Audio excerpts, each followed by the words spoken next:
Hi, everyone. Welcome to this episode of Evolving Women. I'm Teresa Lisum, and I'm here today with my amazing guest co-host, Kellie Grutko. Hi, Kellie. Welcome, welcome. So glad you're here. You Thanks. are you are a coach, you are a speaker, you are a former corporate executive. Am I saying that correctly? I don't want to Yep. misspeak. Yep. And now you're And not. yeah, no, I'm not. But you Exactly. introduced me to some interesting phrases that I would like you to speak about to our audience. Post-success drift, never heard of it till I met you. Um, Yep. the post-success reinvention, who Yep. would have thought? Yep. And that there is a hidden cost of success. I Yeah. mean, we think that we all have our own version of success, what we think it is in our head. I know when I see somebody who I see as a success, I don't think about the hidden costs of success. It's Right. not a place that we even go. Yeah. Yeah. You can definitely tell I was in marketing during those corporate years because I have to name everything. I But love no, it. that's I why you love it. haven't heard those terms because I coined them because I feel like some of these things need a name for them because it makes it legitimate. People start to think, there is such a thing that's happening to me, and now I can put a name on it. Uh, Yeah. so yeah, so the hidden cost of success in my mind is, you get to a point where you spend your whole life either, it could be head of household or climbing a corporate ladder or starting a business, and you work your whole life and then you reach your goals, you're very successful. You've been taking advantage of every opportunity, which is great, what you want to do, because that's what gets you there. And Yeah. then you kind of get there and then you get stuck and now you're stuck in this place and you don't know what to do. And that's the cost because a lot of people do nothing and they just stay in Mm. this space now where they're not happy. And so that's the cost of kind of success sometimes can be that you get stuck and you don't know what to do. And that's a lot of, the women that I talk to through my coaching is they're in this space and now they don't know what to do. So it's a hard place to be in. Well, Yeah. I can guess it's almost like embarrassing, or maybe there's some shame attached to it, like, oh, I worked so hard. Like you said, I achieved all this, I've met all my goals. People see me as successful, and oh, I attained it. And but it's maybe a hollow feeling, or now what? So I'm sure there's a lot of emotions going on. Yeah, exactly. Now what? I remember, I mean, this exact thing happened to me. I'd been working for, years in the corporate world and I did everything I wanted to do. And then I just said, there's got to be more. What do I do? And so I was doing nothing for a while, trying to figure all this out. And, there was shame in it. Like I'd go to a party and people would say, "Oh, what do you do?" And I had no answer because I Mm. didn't have a title anymore and I didn't have a big company Hmm. brand behind me anymore. So I had no idea how to answer that question. Mm. And it's very hard to look at yourself and your identity and separate it from a job or your Yeah. title Oh or my whatever. gosh. And it's a very hard transition to kind of look and say, yeah, I'm more than my job or my title. I've got a Hmm. lot to offer. So yeah, so that's just kind of the hard space that a lot of people find themselves in nowadays, unfortunately. And I'm glad you mentioned the word identity because at Mhm. least in this society where we live, your identity is tied to your job, to your career, to a status, whatever. And to Mhm. disconnect from that is hard to do. And like you said, who are you without that identity, without that role, without that part that you play? Right. Right. And I think it's different in different cultures. I mean, correct me if I'm wrong, but I think a lot of cultures, instead of asking, so what do you do when they meet someone, they say, oh, what are your hobbies? What do you enjoy? Love But that. very much Love our that. culture here, at least in the United States, where I am, is Hmm. the first question is, what do you do?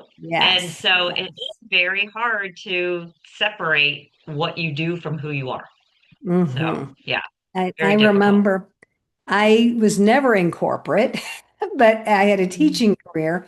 And I remember when I retired from that, similar. Like I was in a group and we were telling a little bit about ourselves.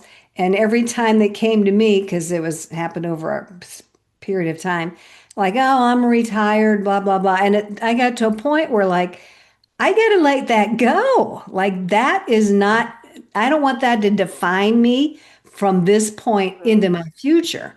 So I had to come up with something different, like you said. Well, what do I like? What do I enjoy? What's my hobbies? What's my outside interest? And then I started to craft my description of myself around that. Yeah, exactly. And it is different for everyone. Teacher, I've coached other teachers that said the same, the exact same thing. I don't have a classroom to go back to or students to be Hmm. responsible for. Or, or even it's, women and men that are now all of a sudden they're empty nesters and they used to have that mom or dad title. Yes, And yes. I mean, they'll always have that title, but the kids aren't at home and they're not needing you as much as they did before. So now your role kind of shifts in that scenario. So it can be any life kind of changing scenario, which is why I talk about reinvention, right? Post success Hmm. reinvention. You had all this success. So post success, what do? You oftentimes have to reinvent yourself and it's not about like blowing up your life and starting all over. It's just taking everything you've done in the past and maybe tweaking it or changing it or pulling things out of it that you enjoyed. And now you get to reframe the next few years and make it your Right. own, right? Yeah. And do some exploring and getting curious about things that you might have put off that you never Yeah. had a chance to get to, but you Right. could do it now. And I'm get the feeling it's not an age related thing. I mean, this could happen at any point in anybody's life. Yeah, it can happen at any point. I think it is more prevalent though, the older you get. I guess just the realities of life, you look and you see there are probably more days behind you than in front of you. And so you start to second guess, Yeah, you yeah. know, the next phase of life and you want to make sure it's something you really enjoy. But it can happen at any age. I mean, I'm talking to some 30-year-olds right now that I've been coaching and they're right there too. They're like, I want to do something better and something different and something that has an impact. So I think everybody, experiences this in their own time and manner. Yeah. Well, I'd love for you to talk a little bit more about if somebody is in that space and they do feel stuck. And, because some of us, we settle, we stay in that stuck place thinking, oh, there's nowhere, no way out, or I'm going to be judged and I don't know what I would do with myself. And, so you're in this in between space, almost maybe like a prison, like, like, oh, and then you're getting more and more stressed and more overwhelmed. So maybe you can speak to those people who might be in it right now. Yeah. I mean, it's a hard space to be in, and people just don't know where to start. Sometimes it's as simple as finding something that you see that's interesting. So, maybe it's something you used to do in the past, but you haven't done it in a while. Or maybe it's something, I don't know, you see somebody doing on social media and you think, oh, that's really cool. Maybe I would like that. And it's just taking small little steps and trying Mm, things, love that. because nothing's going to happen overnight. You're not going to blow up your life, like I said. So why not take small little steps, take this time to try new things and see what you like. And you know what I get a lot of times too is people will say to me, well, I don't have the confidence to do something new. Mm-hmm, mm-hmm. And it's a misnomer because the confidence never comes first. You don't get confidence until you do these small little Right, trials, right. little, steps. And so once you start to take small actions, that starts to build the confidence. And then clarity starts to come. So I encourage people that are in this space to just start trying small things. And then it starts to build momentum and then you kind of start to get excited for things. And then it puts you in a positive mindset instead of kind of that alarming mindset that keeps you stuck. I was So, just going to say, like, have that belief that things can change. mhm. Yeah. Yeah, I guess I've been geeking out on a lot of neuroscience podcasts and like articles lately, but they say that the brain always, the first thing it'll do is it goes negative because Mm, that's what it keeps you, it's designed to keep you safe and comfortable, so it's easier to go negative. yes, yes. So you really need to be thoughtful and, have a positive mindset on all these and say, I can do this or I can become this. Because the more you say it out loud and the more you believe it, then your brain starts to believe it and it starts to happen. So Mhm. I know it's easier said than done. It's not just It's about saying be positive. It's got to be mindful and a thoughtful process. Yeah. for sure. But Mhm. I like your suggestion of small steps. I Mhm. call them baby steps, small baby Yep. steps. So you have these little small wins under your belt, and that's going to build your confidence, like you said. Yeah. Confidence comes from taking those small little steps and noticing and celebrating those wins that you have as you take these small actions. Yeah, absolutely. It doesn't happen with giant steps. I was coaching someone who actually was taking a bunch of steps. They were doing so many things that they just Hmm. started getting overwhelmed, Yeah. Yeah. which was good because she was trying everything. And then we kind of called it down to something she really liked. And then she started doing it over and over again. And then she just got really good at it and built confidence. And now she's doing that, in her life. So it just takes the willingness and the being open-minded to new things. And it doesn't have to be giant new things. It can be just small little things, every day to give it a try. So, Well, I think sometimes we do think it's got to be big. It's got to yeah. be because you'll hear people that have an instantaneous overnight change or success or whatever. So we think if that doesn't happen for us, then we're not doing it right or whatever, you know? Yeah, yeah. Yeah, and I just hate when people say, "Oh, well, they had a passion for it. They were born for Yeah. that. I don't have any passions." And I think that pressure to find your passion is just such a misnomer. I mean, your passions, you might not have a giant big passion. It's trying these little things and finding things you like and okay, now I enjoy that. Well, that's you're passionate about doing that, but it doesn't have to be this pressure filled go find your passion in life thing. You can do a lot of different things. It doesn't have to be one thing that has a label on it. Thank you So, for that because you're right. And you said passion. I was thinking of purpose. Both of those words go together. Well, what's your purpose? And we think it's got to be this ginormous, impactful thing that we need to keep forever. yeah, And if we don't have it, again, we might feel bad about ourselves. But I love you basically just gave us permission to say, like, no, just it could be small, little passions. yeah, And, you could do it for a period of time till you don't want to do them anymore. And then exactly. find something new.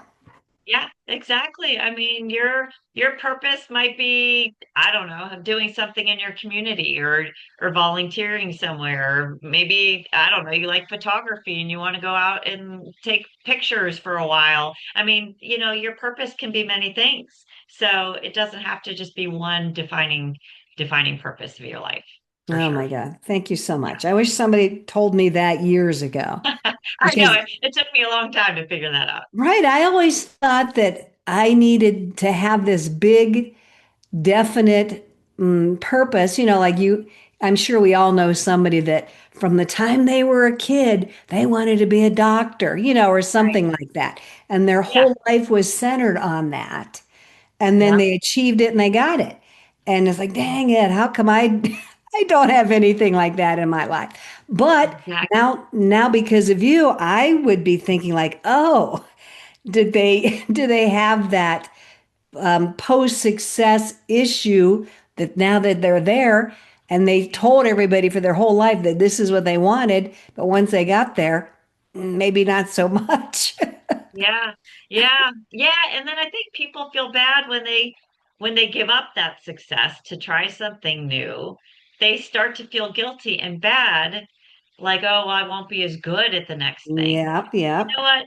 You should look back and be proud of everything you've accomplished. Obviously, you're successful. You did something for so long. Be proud of that and admit, okay, Hmm. now I've earned the right to choose something Right, new. right. I So, love that. yeah, that took me a long time. I just kept thinking, oh, I'm not there anymore at this big job. I guess I'm not successful anymore. And Yep. success comes in many, many different, many colors for sure. And I think too, we're afraid of being judged Hmm. and we're wanting that outside validation, Yeah. which we really don't need, but we think we need it. Yes. It's Yes. that's taken me a long time to get to that point. I had to remind myself just in the last 24 hours, like, I don't need that external validation. That Yeah. comes from me. I don't need anybody else to give me permission or whatever anymore. But that took me a while to get to that. Yeah. Yeah, that's hard. And I think too, with social media, it just even makes it harder Mm, because everybody's judging everybody you only see right, right. everybody's highlight reels on social media, right? So you think everybody's got it figured out. Well, in reality, they don't. And you don't need all the likes and whatnot to have your life mean something. So that is, yeah, I'm glad you brought that up. That's hard. That's a hard one for sure. And I always thought, like you just said, on social media, it's like everybody's got a facade on, this perfection, successful facade. And we all go through life with these facades on, and we all know we have them, but yet we don't we don't Yeah. drop them and Right? be our authentic selves and not Yeah. worry about what other people think. That has always cracked me up. Like we all have this mask on. We know, I know you have one, I have Yeah. one, but yet we do, we just carry on.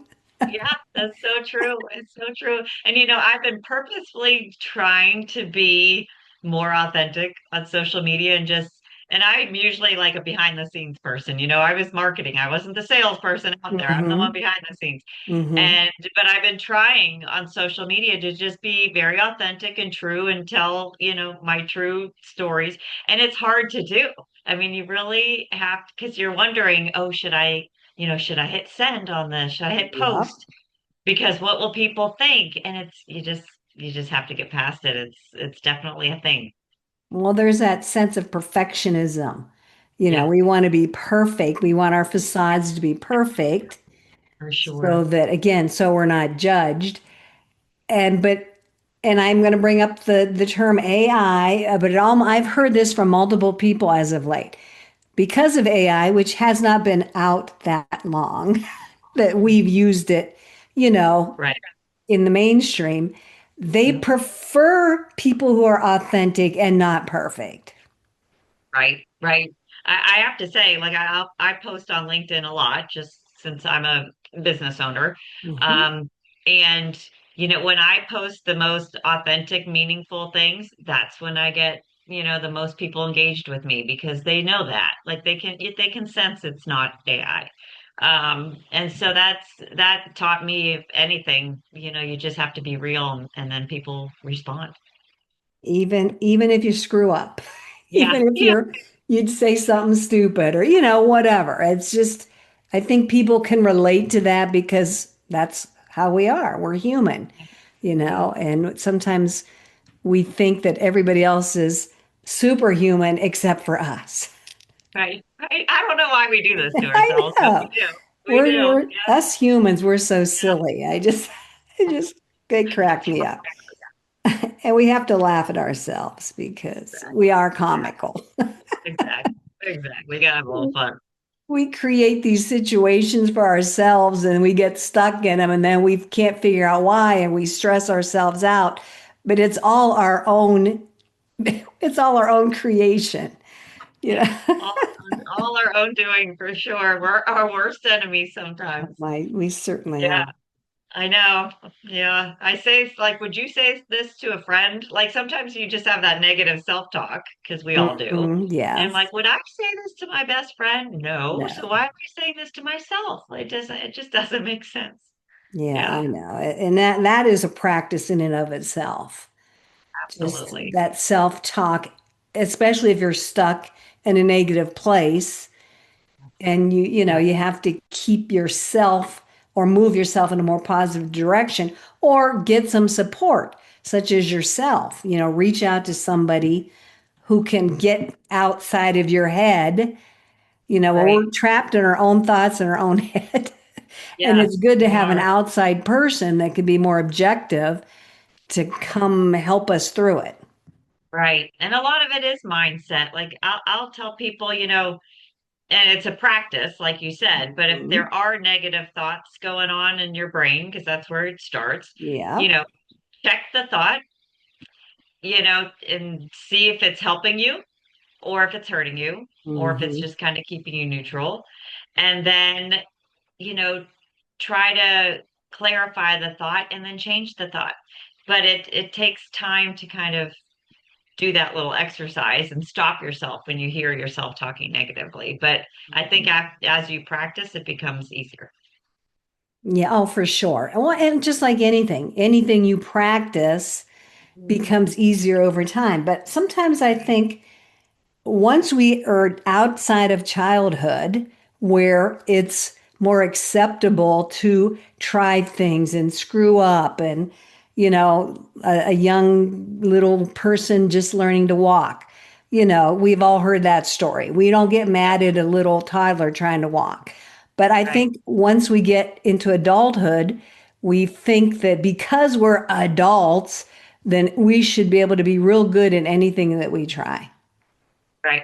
That we should be perfect. It goes back to Yes, that yes. perfectionism. Right. Hmm. Yeah, we don't give ourselves permission to just be bad at things or just try Right, things until we right. get good.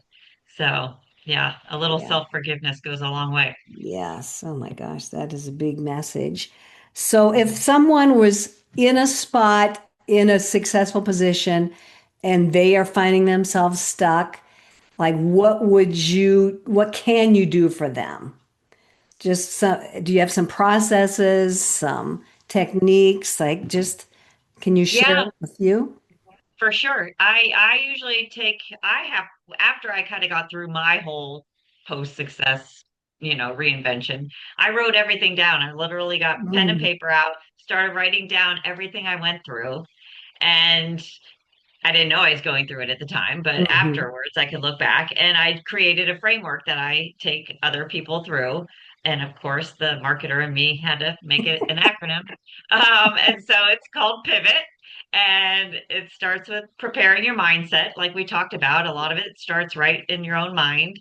And then it goes into identity and exploring your identity and, Mm-hmm. who you are, who do you want to become, and then it like is envisioning your future. What would you find joy in? Mm-hmm. What are those little small things you can try and find those small wins? And then when you find something that you land on that you like, then it's opportunity mapping. Let's research it, see if we really would enjoy the day to day of this new thing, and then you tailor your path because now you know what to do, and you go for it, and it becomes really fun at that point. And so that's just kind of the framework I use to. Now not everybody has to go through all that. They might not have identity crisis like I had, but they may, and they go through this process, different speeds and different ways, but it's just a way to kind of keep it structured and keep them accountable so that we Mm-hmm. can, change their lives. Right, accountability. And Mhm. I love that you have this framework and that you had the wherewithal, is that the word, to write it Yeah, down. yeah, yeah. That I was don't know. brilliant. I don't know. I had to know like what were all the steps that I took to get there. So, yeah, so I could help other people get through it faster than me. So, yeah, for And sure. that is the beauty of people like you. We all go through our darkness, our negative experience, whatever. And when we get through to the other side, I have talked to so many women, so many coaches who want to go back and help others, as you said, go through their journey a lot faster. Hey, we've learned a few things on this side. Right. We want to help you come over the bridge and, get on with your life in a better way. I just find that so fascinating and cool that we are so generous. We want to help bring somebody else forward in any way Right, right. we I mean, can. if I learn the hard way, it doesn't need to be hard for the next person. I'd rather it not be Right, hard for the right. next person. And I think too, what I want to get across to people is that you're not alone in your thinking. Mm, Because some people get to be very successful and they think, well, I should appreciate this. I should just stay yes, here and yes, be yep. appreciative of everything I have, which, obviously you appreciate everything that you have. However, it does happen. You want more at a certain stage of life. And many people are saying this. So I just want people to know that if you are thinking that way, you are not alone at all because Mm. I wouldn't have a business if you were alone. Everybody is in the same boat. So, yeah, there's a lot of us going through it. Yeah, and I think we do feel that. Oh, I'm the only one that's ever experienced this, and nobody can help me. I got to figure it out all by myself. And Right. we don't. There's And we don't. somebody, I will guarantee there is somebody out there in the world that can help you with whatever you're going through. Absolutely. If it can be a coach like me, or it can be a spouse or a friend or a parent, Hmm. no matter, it's anybody, that you find that would be helpful. You should definitely ask for help. In our day and age, it's so much easier because of the internet and Mr. Ms. Google, whoever. Yeah. And Right. we have so much information right at our fingertips. Right. Right. Which sometimes can get confusing too, though. So it True, can get true, overwhelming. But that's true. true, and I think now, you know, reaching out to a coach is acceptable. Whereas Hmm. before it was, oh, what's that mean? Why would I do that? But Yes, yes, like personal trainers at the gym, like only that's a luxury. Only so many people, I can't do that. And then now yes. they're everywhere and everybody's got one. And I feel like the same thing with a coach. It helps to have somebody there that's objective that can help you through things like this. Yes, you're right. It's definitely more acceptable than it used to be in the past. Yeah. So, if somebody wanted to connect with you, how could they do that? Yeah. Well, yeah, I would love to chat with anybody. They can email me. It's kellyg@purposefulpivot.net. Or they can just go to my website at purposefulpivot.net and reach out there. Or I'm on LinkedIn. I'm always writing my articles on LinkedIn, so you can find me there. Mm, love LinkedIn. And I love that business name, Purposeful Pivot. Yeah, That's yeah, great. yeah. It took me a while, but I genuinely wanted it to mean something. So, Mm, yeah, love so it. we're happy. And we will, of course, get your links, get your information, and put it in the description with this episode so people Okay, can find out how to reach you from there. And great. before we jump off, I want to ask you what your hobbies are. What do you like to do? Yeah. Oh gosh. Well, let's see. I do like to go to the gym and work out, so I always mention that. I like to go hiking. I like to hang out with my husband and my rescue pup. I Hmm. don't have children, so my rescue dog is my child. Yeah, and I just like to be outdoors, go Me too. boating. Yeah. Me Yeah. too. I love being outside. Yeah. Yeah, thank you for sharing that. Appreciate it. Sure. And I love that that is something we should maybe be asking more people other Right. than, so what do you do? Yeah. Thinking they're Yeah. going to tell us about their job. How about if we Right. just responded, oh, I go hiking and I hang out with my dog. Yeah. How about your Like, so change our responses. Yeah, right. Your next like networking event, if you go to one, instead of asking someone what they do, ask them what they enjoy. Yeah, oh, I Yeah. love that. That's awesome. Well, I want to thank you so much. This has been really eye-opening for me. I know I said I never heard of this stuff or even considered it prior to you coming into my life. So I want to thank you so much for sharing how you help others who are stuck in this space that they want to move away from. And I want to thank everybody who is listening in. If you found this episode to be helpful, and you think somebody else could benefit from it, please share it. We would so appreciate that. Reach out to Kelly if you need to. You'll find her info.